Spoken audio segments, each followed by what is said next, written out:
Hello students, today's topic is Golgi body. इससे पहले हमने सेल वॉल को डिस्कस कर लिया था, एंडोप्लाज्मिक रेटिकुलम को डिस्कस कर लिया था। Now we will discuss the Golgi apparatus और गोल्जी बॉडी। तो सबसे पहले हम बात करते हैं इसकी डिस्कवरी की। गोल्जी बॉडी को जो डिस्कवर किया था वो कैमिलो गोल्जी ने किया था 1898 के अंदर। गोल्जी बॉडी जो होते हैं ये यूकेरियोटिक सेल के अंदर प्रेजेंट होते हैं। प्लांट सेल के अंदर हम इसे एक और नाम से जानते हैं which is known as dictyosome. Plant cell में हम इसको डिक्टियोसोम के नाम से जानते हैं। इनकी जो नेचर होती है, इनकी जो स्ट्रक्चर होती है, शेप होती है, वो प्लियोमॉर्फिक होती है। प्लियोमॉर्फिक का मतलब होता है irregular, differ in different cell.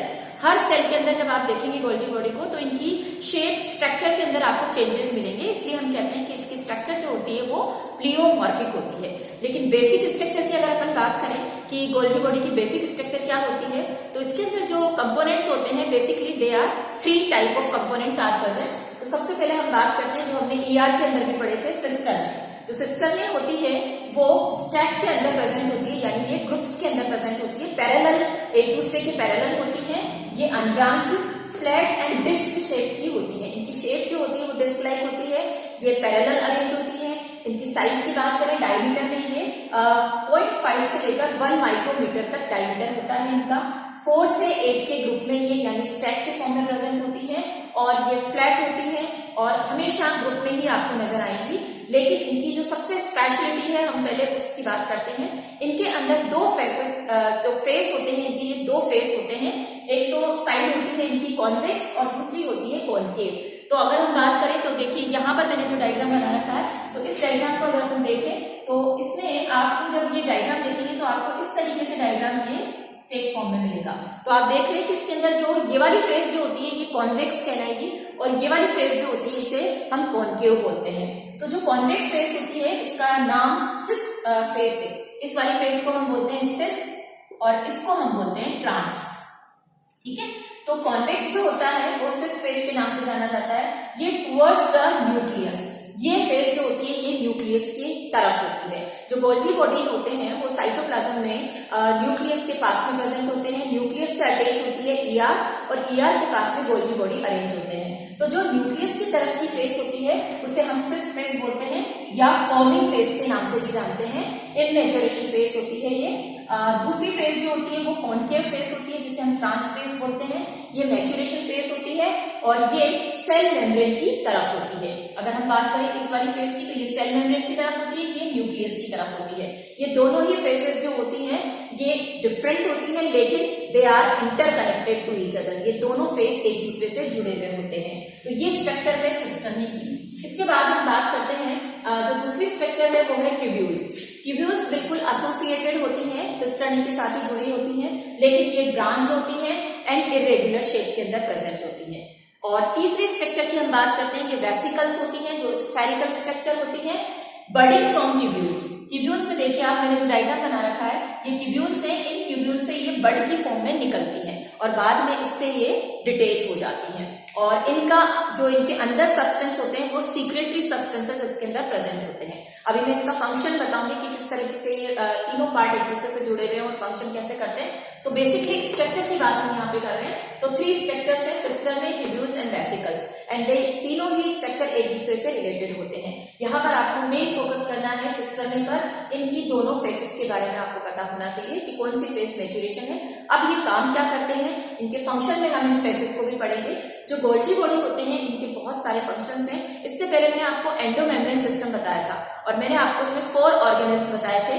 क्यों बताए थे कि ये सभी ऑर्गेनल एक दूसरे को कोऑर्डिनेट करते हैं, एक दूसरे से रिलेटेड होते हैं।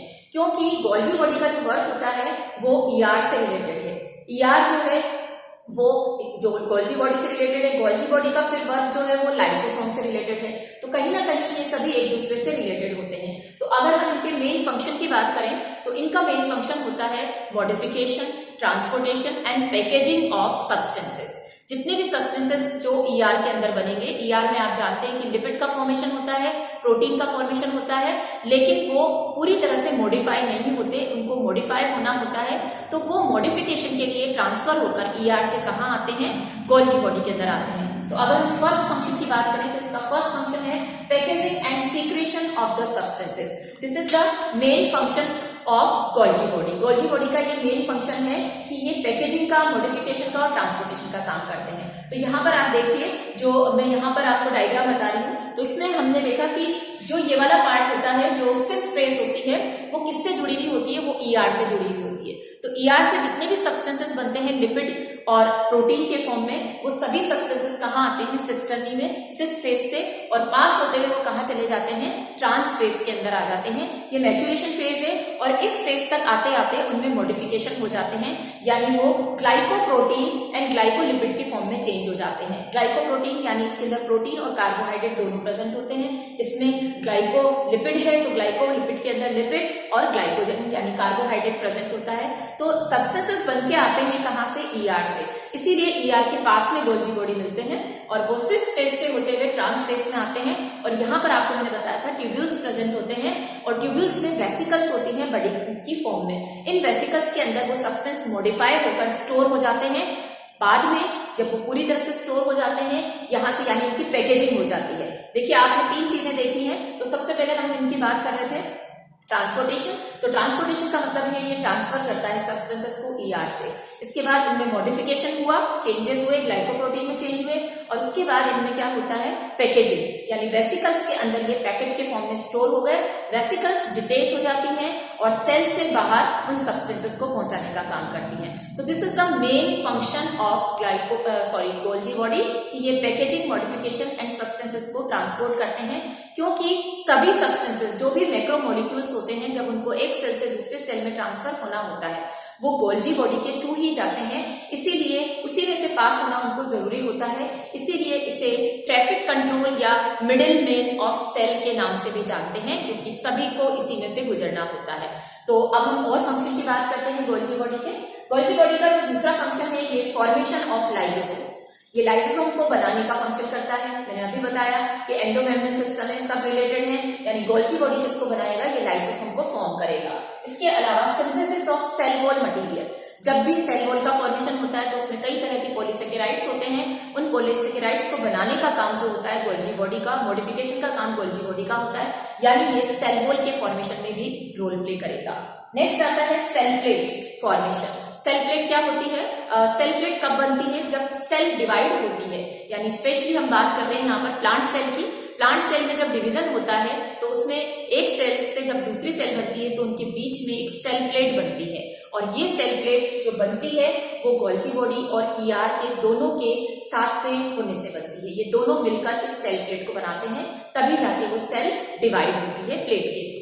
नेक्स्ट फंक्शन की हम बात करते हैं एक्रोसोम फॉर्मेशन। जब स्पर्मेटोजेनेसिस का प्रोसेस होता है, स्पर्म बन जाते हैं, तो स्पर्म का जो हेड होता है, उसका हेड का बिल्कुल कैप लाइक स्ट्रक्चर उसमें होती है एक्रोसोम, जो कि बहुत इंपॉर्टेंट पार्ट होता है। इस एक्रोसोम को बनाने का काम भी होता है गोल्जी बॉडी का, क्योंकि अगर एक्रोसोम नहीं बना, एक्रोसोम के अंदर हाइड्रोलाइटिक एंजाइम्स होते हैं। ये एंजाइम्स एग की जो लेयर्स होती हैं उनको ब्रेक करते हैं, और अगर एक्रोसोम नहीं होगा तो वो ब्रेक नहीं होगी, तो स्पर्म और एग का फ्यूजन नहीं होगा। इसलिए गोल्जी बॉडी जो होते हैं वो एक्रोसोम को भी बनाते हैं।